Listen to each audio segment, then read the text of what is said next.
It finally happened! I can't believe it finally happened!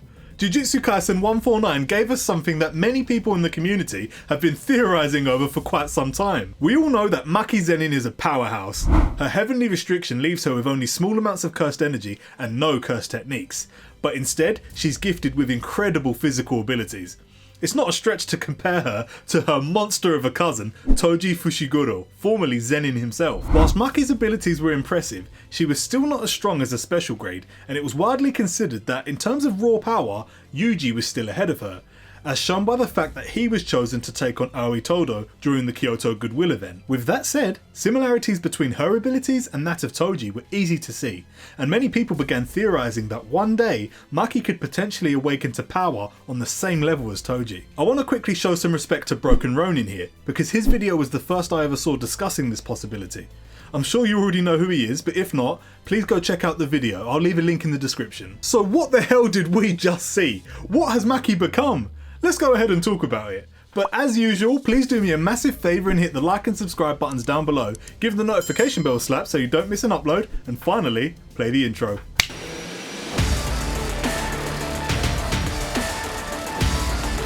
Chapter 149 begins with Ogi Zenin dragging his beaten and bloody daughters across the room, all the while spouting off his disdain for their existence. The man has always resented his children for being weak. He blames them for the fact that he wasn't chosen to be head of the Zenin clan, because the quality of his children were inferior to that of his brothers. He goes as far as saying that parents should not be held back by their children. God, this panel really pissed me off. I wanted to slug him so bad.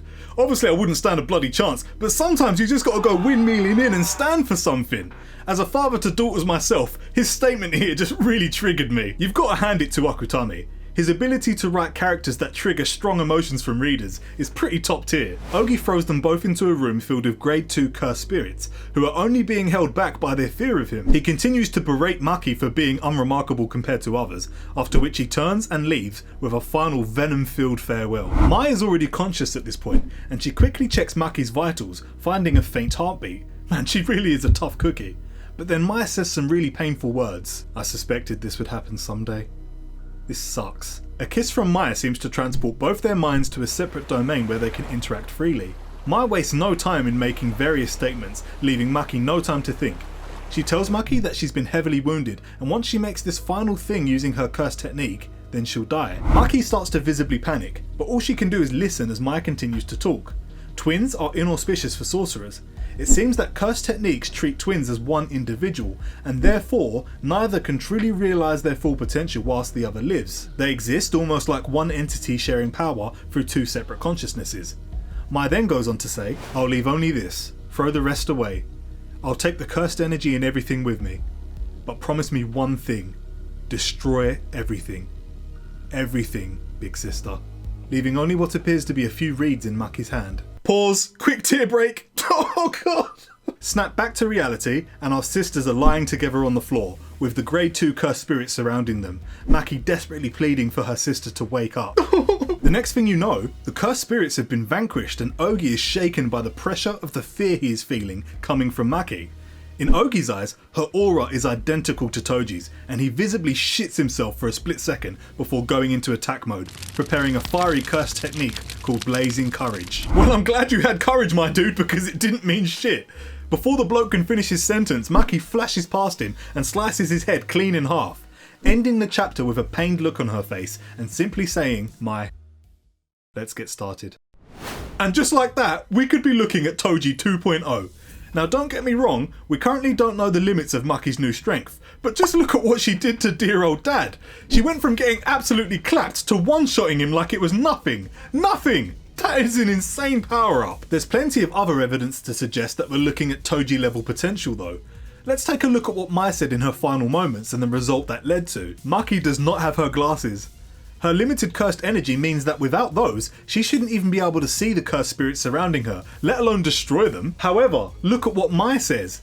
After explaining how twins are essentially seen as one individual in regards to cursed technique, she says, I'll take the cursed energy and everything with me. This really makes me think that she's taken all of the cursed energy with her, including Maki's, and that would explain so much. If we jump back to chapter 77, during a conversation with Suguru Geto, Yuki Tsukumo mentions that whilst there have been various cases of a heavenly restriction reducing an individual's cursed energy to normal levels, Toji was unique because his heavenly restriction reduced his cursed energy to 0. He was so special in fact that the elimination of all cursed energy allowed his body to develop a resistance to curses, and he was able to interact with curses because of his heightened 5 senses. Do you see where I'm going with this? By removing all cursed energy from Maki's body, Mai has allowed her sister to develop the same innate abilities that Toji had. Being able to sense cursed spirits would be as easy as breathing. And now with Maya gone, Maki will be able to fully realise the power gifted to her due to her heavenly restriction. Think of it like that Jet Li movie, The One. Evil Lee went around killing all of his parallel dimension selves because he discovered that as he killed them, he gained more power. There can be only one! Crude, yes, but that's probably a simple way to look at it. There's a few other things to unpack in this chapter too.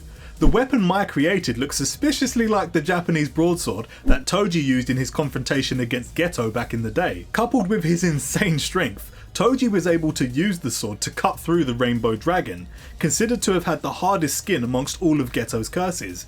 So what's special about the one Mai has made? Is it an exact replica? Is there anything else that's special about it? I'm looking forward to finding out. Whilst we're talking about Mai, can we get an F in the chat for the poor lass? I feel so bad for her.